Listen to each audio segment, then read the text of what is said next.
My name's Sarah, a 29-year-old accountant with a knack for numbers and a love for a well-balanced budget. I'm married to Alex, a man whose sense of humor is as strong as his love for me. We live in a small, well-appointed apartment I inherited and spruced up over the years. It's our little haven, filled with the laughter and love of a young, happy couple. One lazy Sunday, as I was reconciling some accounts, Alex lounged on the sofa, chuckling at something on his phone. "Hey, money wizard, any chance you can conjure up a feast for lunch?" he joked, looking up at me with a grin. Rolling my eyes, I replied, "With your spending habits? I'd need real magic for that." Our banter was interrupted by the doorbell. It was Mrs. Thompson, Alex's mother, standing at the doorstep with her usual air of disdain hidden poorly behind a strained smile. "Hello, dear," she greeted, her eyes immediately scanning the apartment. "Hi, Mom," Alex said, getting up to hug her. "What brings you here today?" "Oh, just wanted to see how you two are managing in this tiny place," she replied, her voice dripping with a tone that suggested she found our living situation pitiable. I bit my tongue, offering a polite smile. "Would you like some coffee, Mrs. Thompson?" As I set about making coffee, I overheard their conversation from the kitchen. Mrs. Thompson was lamenting her financial difficulties, the costs of maintaining her large, old house apparently overwhelming her. "It's just so much, Alex. I don't know how I'll manage," she sighed dramatically. Alex looked concerned. "Mom, we can help out. Maybe we can give you some money each month, help ease the burden?" My heart sank. We were doing well, but we weren't wealthy. Still, the thought of his mother struggling was enough for Alex to offer. I brought in the coffee, sitting down as they discussed figures. $1,000 a month? Alex suggested, looking over at me for approval. I nodded, masking my concern. "If it helps, Mrs. Thompson, we're happy to help." She accepted with a quick, almost too eager nod. "You're such good children. I don't know what I'd do without you." Yet, as she sipped her coffee, her eyes lingered on the renovated kitchen, the sleek appliances, and the comfortable furniture. "Of course, if you could afford such nice things for yourselves, maybe you could spare a little more," she mused, her voice trailing off suggestively.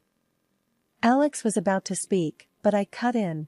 "We'll start with the 1,000 and see how things go. We have to be mindful of our own expenses, after all." Mrs. Thompson seemed a bit put off, but covered it with a tight smile. "Of course, dear. I appreciate anything you can do." After she left, Alex and I sat in a heavy silence. "Are we doing the right thing?" he finally asked, his brows furrowed in worry. I reached for his hand. "We're helping your mom, that's important. But let's not dive into deep waters we can't swim out of, okay?" He squeezed my hand back, the weight of our decision settling in. "Okay," he agreed, but I could tell the matter wasn't settled in his heart. The rest of the day passed quietly, with both of us lost in our thoughts. The air in the apartment felt different now, charged with the responsibility we had taken on and the uncertainty of what lay ahead. As night fell, I couldn't shake the feeling that Mrs. Thompson's visit was just the beginning of a larger challenge we would face together. But whatever it was, we'd face it as a team, as we always did. Weeks after Mrs. Thompson's visit, the routine of our life resumed, the uneasy feeling of the financial commitment lingering like a stubborn fog. Then, out of the blue, we got news that turned our world upside down. I was pregnant. The joy was overwhelming. Alex's face lit up like a Christmas tree when I told him, his laughter echoing in the apartment. "We're going to be parents, Sarah." "Can you believe it?" he exclaimed, lifting me in a whirlwind hug. Laughing and a bit dizzy, I replied, "Believe it? I'm already planning the budget for baby shoes and college." The news of the baby brought a new wave of visits from Mrs. Thompson. One evening, she arrived with an unusual spark in her eye. "I have a proposal for you too," she began, settling herself on the sofa as if preparing for a long discussion. Alex and I exchanged a look, trepidation mixing with curiosity. "What kind of proposal?" I asked, trying to keep my voice steady. "It's simple. You need more space for the baby, and I need less of a burden. I move in with my daughter, and you move into my house," she declared, her voice carrying a note of finality. I choked on my tea. "Move in, to your house?" The image of her large, run-down home flashed in my mind, the creaky floors and peeling paint a stark contrast to our cozy apartment. Alex, ever the optimist, chimed in. "That's an idea, Mom. But Sarah's right. Your house needs a lot of work." Undeterred, Mrs. Thompson continued.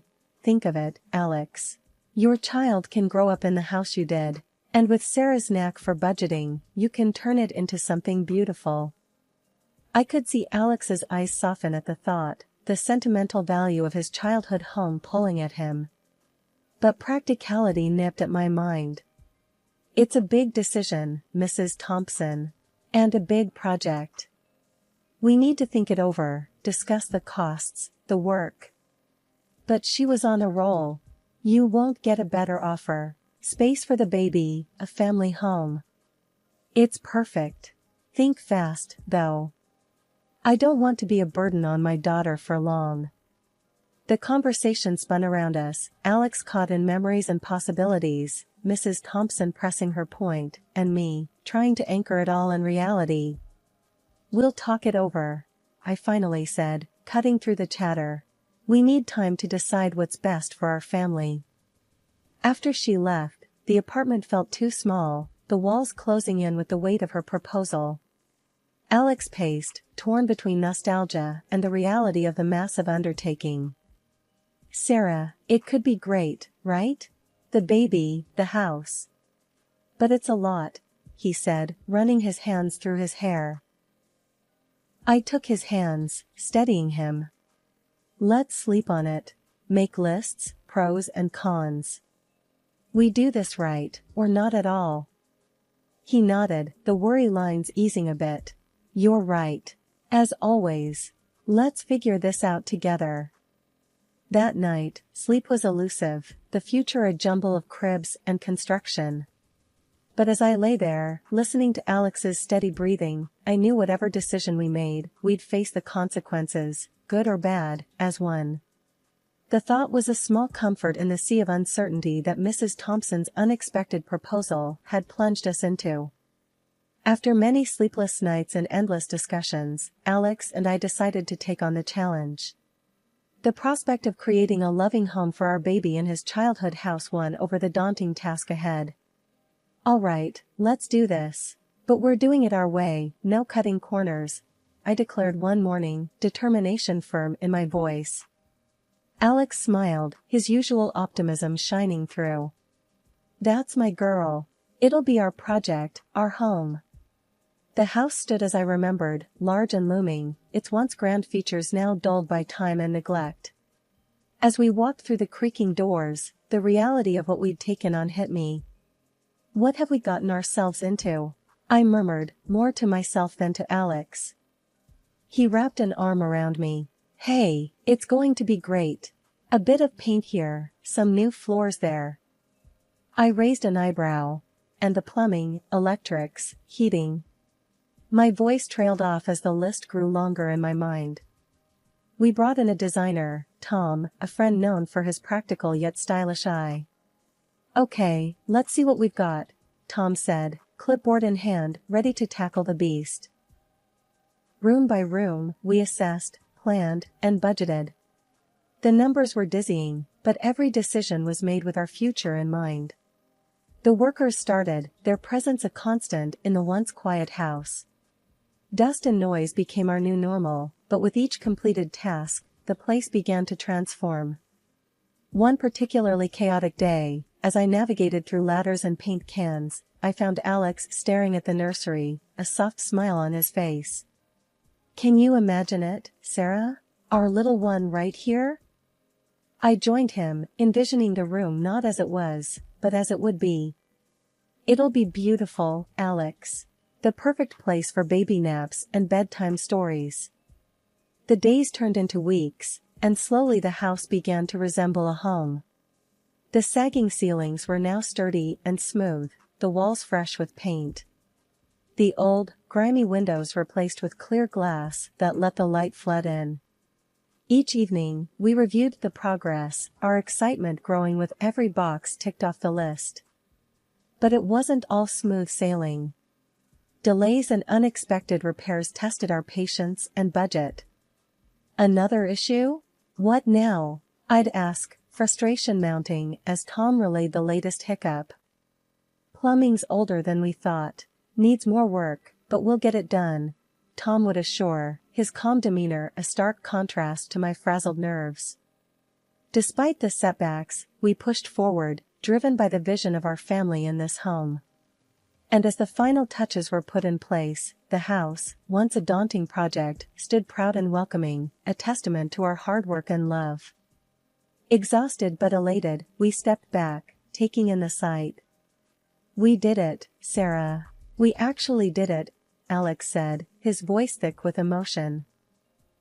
I leaned into him, the house behind us no longer just a building, but a symbol of our new beginning. "We sure did, love. Now, let's get ready to welcome our little one into it."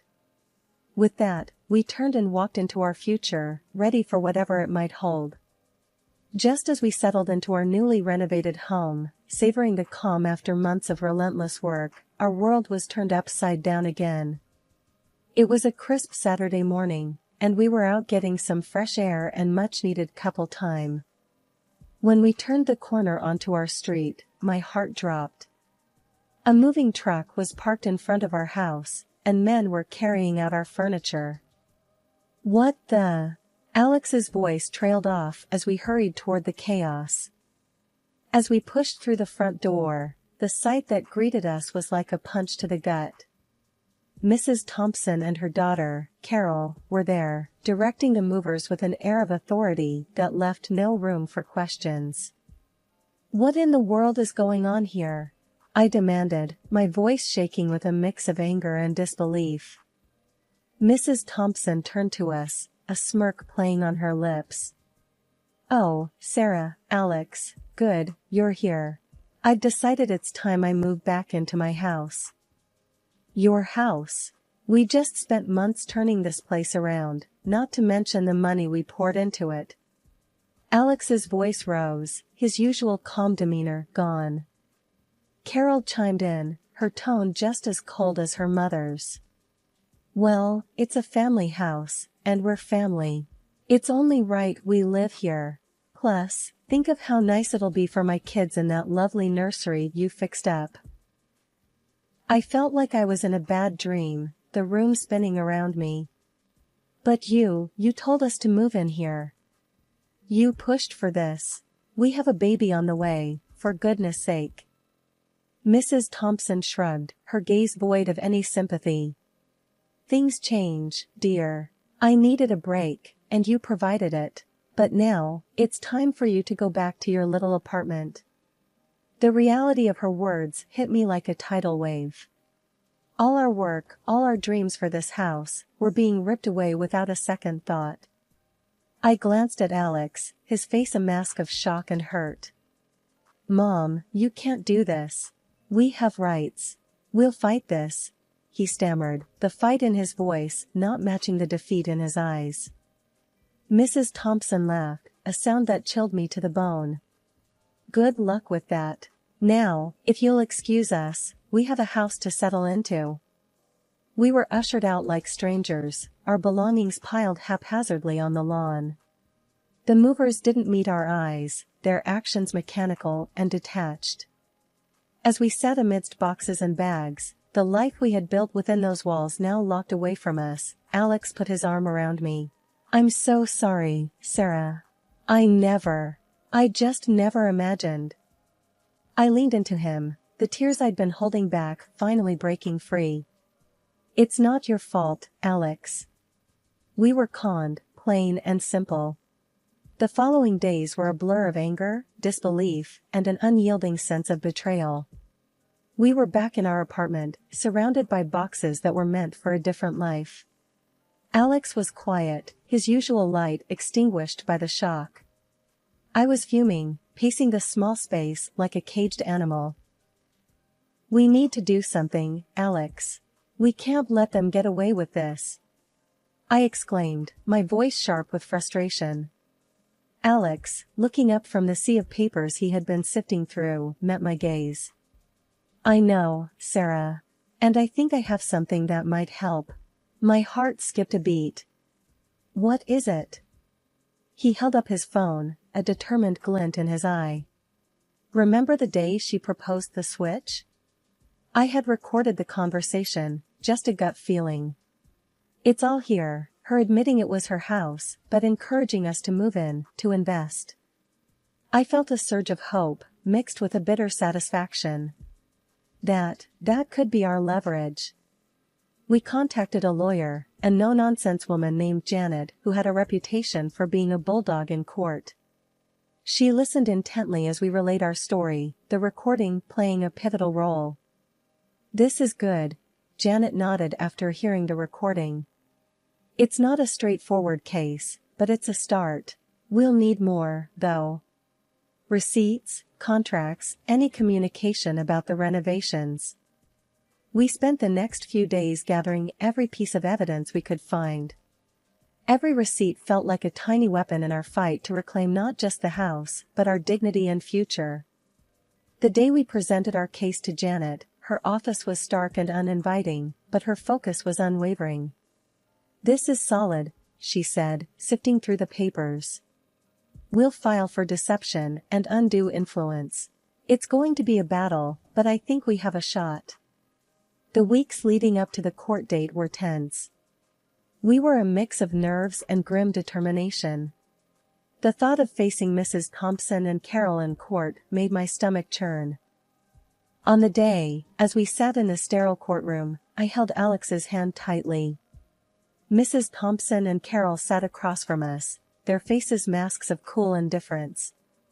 As the proceedings began, Janet was fierce, laying out our case with a precision that left no room for doubt. Mrs. Thompson's lawyer tried to counter, but the recording, the receipts, they all painted a clear picture of deceit. When it was Mrs. Thompson's turn to speak, her voice was shaky, a stark contrast to the confident, almost smug tone she had used when kicking us out. I didn't mean for it to go this far. I just needed some help, and I thought. Thank you, no further questions. Janet cut her off, turning back to the judge with a nod. The rest of the trial was a blur of legal jargon and closing arguments. As we waited for the judge to deliver his verdict, I felt Alex's hand grip mine, his palm sweaty. The judge finally looked up, his gaze sweeping over the courtroom. After reviewing the evidence and testimonies, I find in favor of the plaintiffs.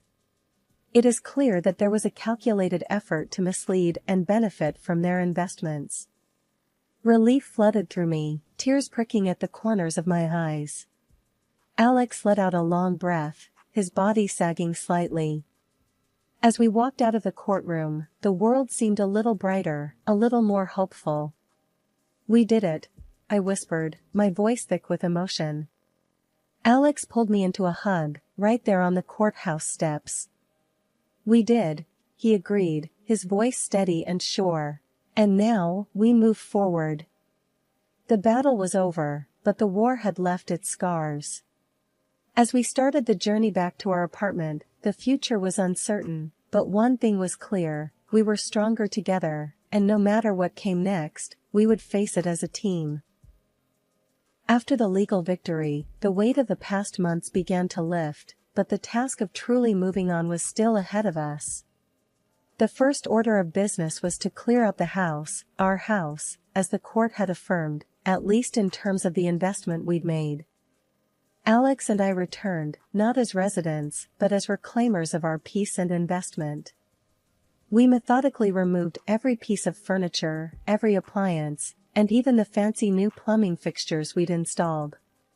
Each item carried out was a chapter of our ordeal, closed and packed away. "I can't believe we're stripping the house bare," Alex said, his voice echoing in the now hollow space. "It's only what we put into it," I reminded him, my voice firm with a resolve that hadn't been there before. As we worked, Mrs. Thompson arrived, her eyes wide as she saw the shell of what had once been her home. She began to sob, her body shaking with each heave. "Please, I didn't mean for any of this. I'm so sorry. Can't we just forget all this happened?" she pleaded, her voice desperate.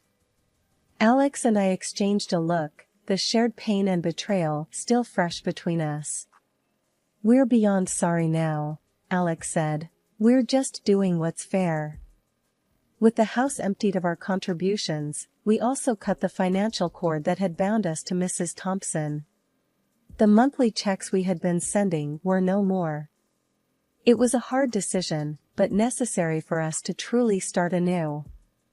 The final blow to Mrs. Thompson's crumbling world came when she had to face the financial consequences of her actions. In order to reimburse us for the extensive and costly renovations, she was forced to sell the house. The place that had been a symbol of her deceit now had to be let go, the proceeds going towards paying us back. The news of the sale came to us not with joy but with a quiet acknowledgement of the closure it brought. We had no desire to revel in her downfall, we simply wanted to move forward. In the end, Mrs. Thompson stood in the doorway of what was once her home, now belonging to another family, her eyes red from tears. "I'm so sorry," she whispered again, her voice lost in the shuffle of movers and the bustle of new occupants. We left her there, her apologies a faint echo in our determined stride away. Our path led back to our apartment, to the life we had been building before everything went awry. We walked hand in hand, not looking back. The apartment welcomed us with open arms, its walls ready to be filled with new memories and laughter. And as we settled back into the rhythm of our life, the nursery awaiting its occupant, we knew that we had come out of this stronger. We had fought for our future, for our family, and no matter what else lay ahead, we would face it together. Life has a funny way of smoothing out the edges after a storm. Our apartment, once a temporary shelter, had transformed back into a loving home. With the past finally behind us, Alex and I focused on the future, especially with our baby's arrival just around the corner. One evening, as I was arranging some baby clothes, Alex came up behind me and wrapped his arms around my waist. "You know, I can't wait to meet our little one. It's like the start of something amazing, isn't it?" he said, his voice warm and excited. I leaned back into his embrace, feeling the gentle kick from our unborn child. "It really is. After everything, this feels like we've been given a fresh start, a new chapter." We spent our evenings planning and dreaming, talking about the kind of parents we wanted to be, the things we wanted to teach our child. The nursery, once a source of contention, was now a haven of hope and anticipation, filled with soft colors and the gentle lullabies that floated from a music box. The day our daughter was born, the world seemed to stand still. She was perfect, a tiny bundle of joy that instantly became the center of our universe. Holding her for the first time, I felt a surge of love so powerful it nearly overwhelmed me.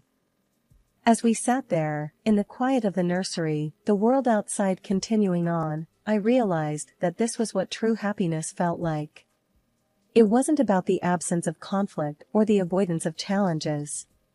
It was about facing them head-on, together, and coming out the other side stronger and more united.